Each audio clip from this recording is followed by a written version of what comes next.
First we may have, yeah, I'll tell the stories.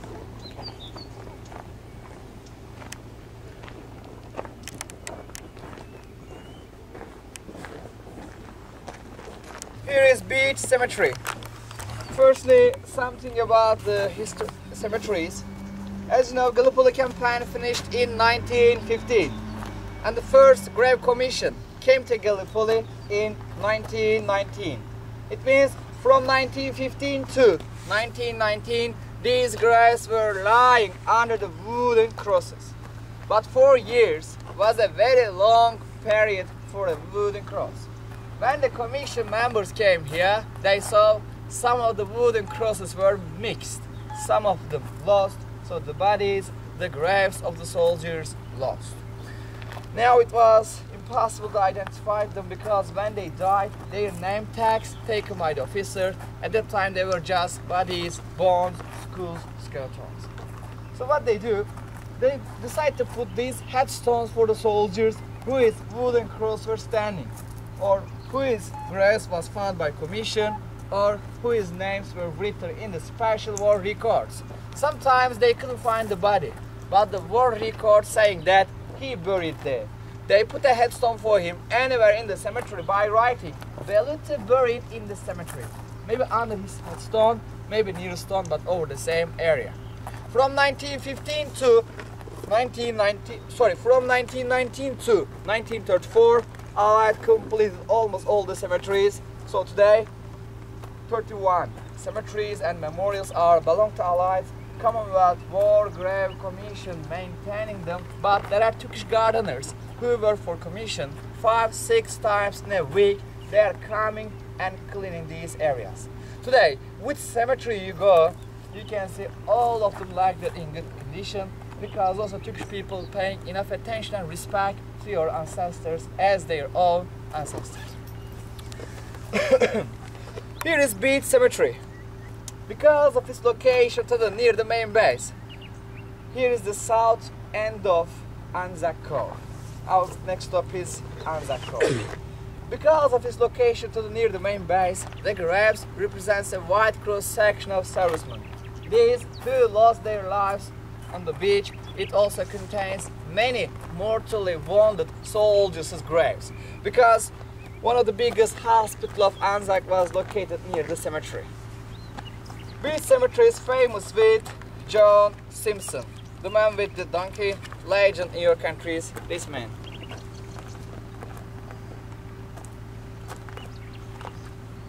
Do you know where is he from?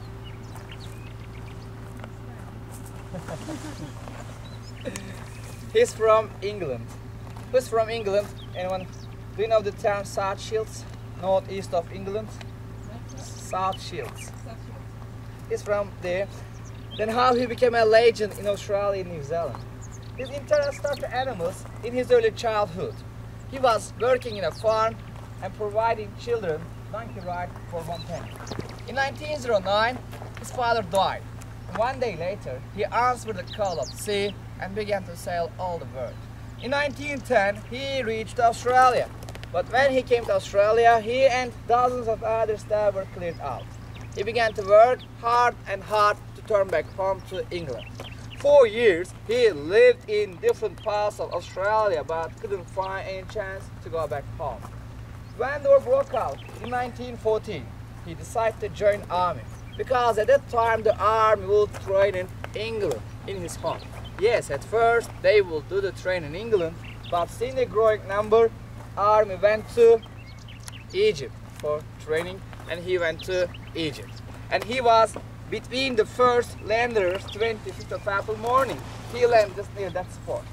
1 day later, he established himself an independent unit.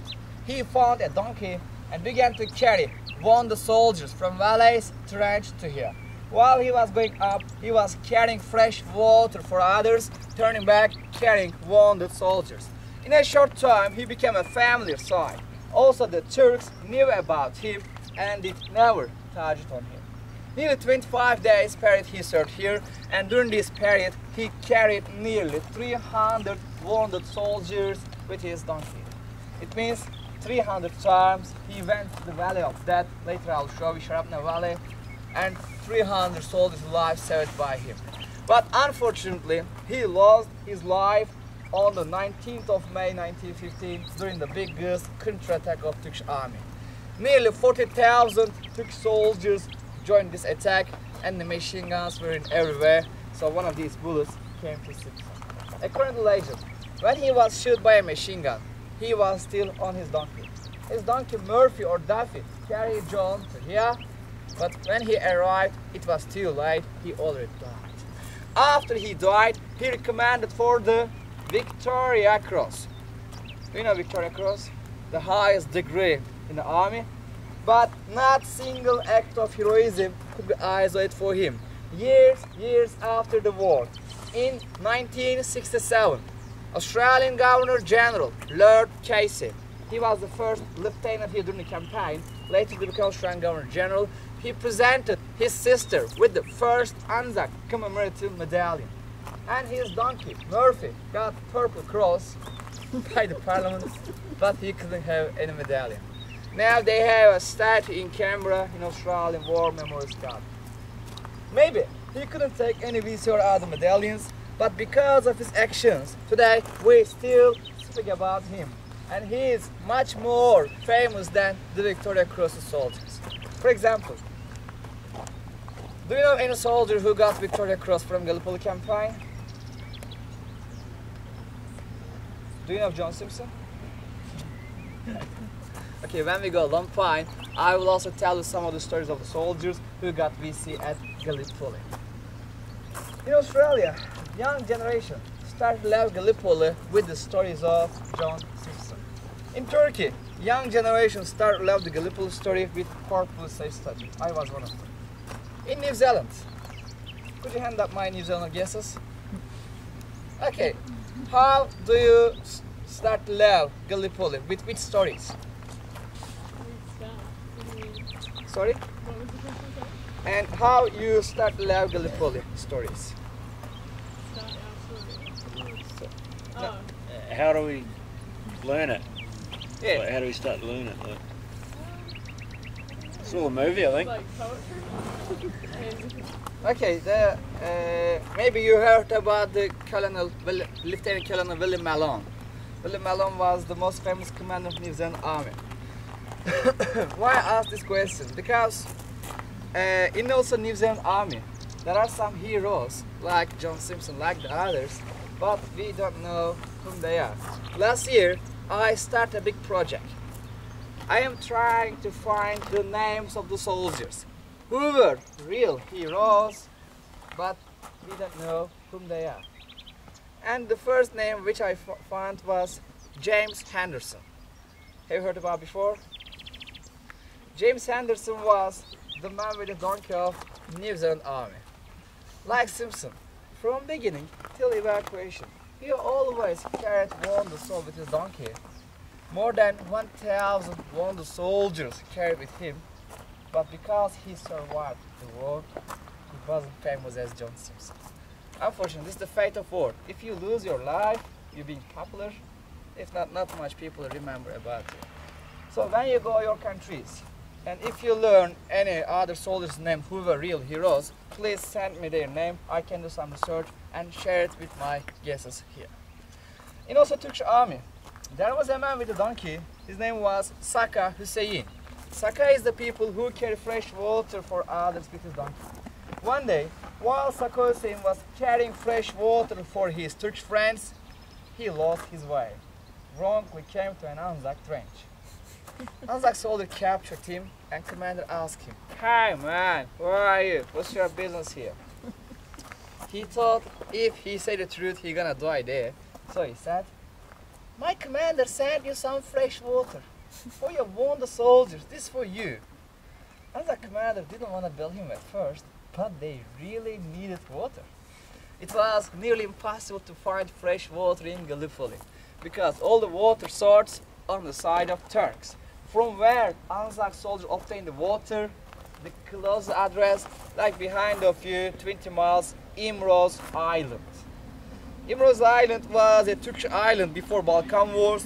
When Greece captured in 1913, all three allied as a base. Anzac soldiers' main base was that island. Later in 1923, it became again Turkish island, today biggest Turkish island, Gökçeada. The other address for water was Lesbos Island, 100 miles on that side. The other address was Egypt, 36 hours away from here. So they really needed water. Then Anzac commander wanted him to taste some water. It came poisonous. He said, no problem, drank the water. Then Anzac commander belted him, thanked him, gave him some chocolate biscuit with small presents, sent him to strange back.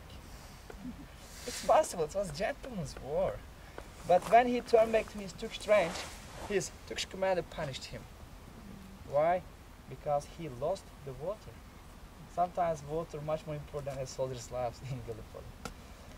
Okay, ladies and gentlemen, now I will show you John Smith's grave. Then 10 minutes we are here. Then we'll go Anzac Cove by bus.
Bir şekilde işte.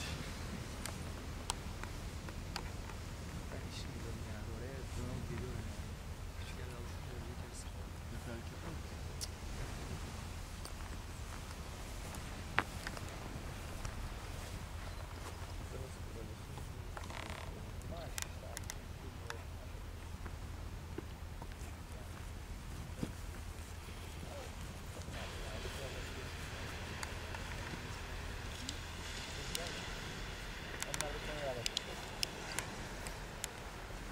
That's a month.